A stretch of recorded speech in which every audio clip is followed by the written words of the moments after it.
Au nom du Père et du Fils et du Saint-Esprit, Amen. Le Seigneur soit avec vous. Frères et sœurs, 40 jours après la Pâque, nous célébrons la solennité de l'ascension du Seigneur. Il monte au ciel. L'ascension nous envoie au travail. L'ascension nous envoie au témoignage de vie. Dans la lecture de l'évangile tirée de Luc 24, 46 à 53, c'est la bonne fin des missions du Seigneur. Il dit à ses apôtres de ne pas quitter la ville, d'attendre l'Esprit Saint. Et il les amène vers la Béthanie. Il monte au ciel, mais en les bénissant. Il les bénit et dans la position de bénédiction, il monte au ciel. Le Seigneur n'a pas laissé ses apôtres réduire. Il les a laissé d'abord la bénédiction et après les promet l'Esprit Saint. Le Seigneur savait qu'il ne sera pas éternellement présent physiquement avec ses apôtres. Alors il prépare la relève. C'est un enseignement pour nous. Là où nous travaillons, nous ne sommes pas éternels. Là où nous ne sommes pas éternels. Parfois, nous avons l'illusion d'être éternels. Nous faisons tout ce qui nous semble bon. Même si ça ne plaît pas aux autres, même si ce n'est pas bien, nous le faisons. Nous pensons que nous sommes éternels. Et nous ne préparons pas la relève. Le Seigneur, les dieux, il a préparé la relève. Pour que ceux qui viendront après travaillent bien. Qu'ils soient bien. Il les conseille. Il leur donne des directives. Nous aussi sachons préparer la relève. Nous ne sommes pas éternels. Alors exploitons cette bénédiction du Seigneur.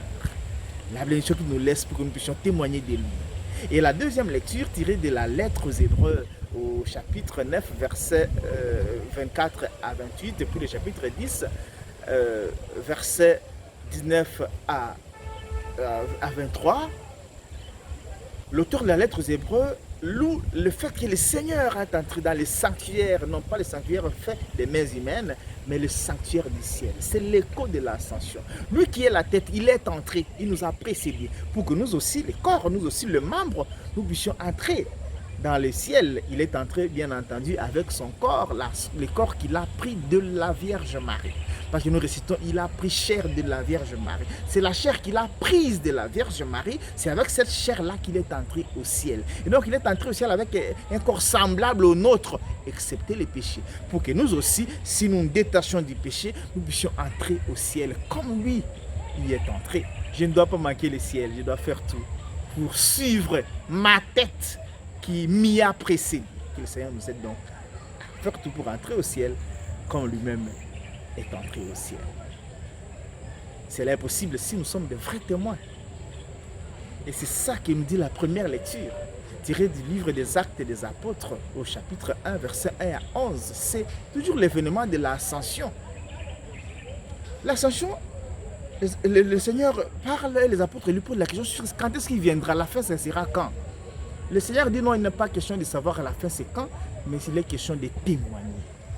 Notre préoccupation n'est pas celui de la fin des temps, de quand est-ce que la fin interviendra, mais notre travail, c'est d'être des témoins. Parfois, nous passons le temps à faire des discussions inutiles. Au lieu de travailler, au lieu de témoigner, nous sommes dans les discussions qui ne nous avancent à rien. Le Seigneur nous aide à plus travailler que discuter, à être des témoins, plus que de ceux qui bavardent inutilement.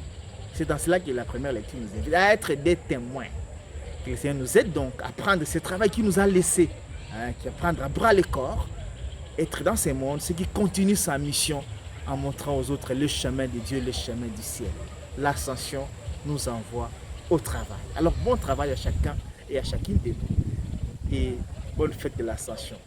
Que Dieu Tout-Puissant vous bénisse et vous garde, le Père, le Fils et le Saint-Esprit. Amen.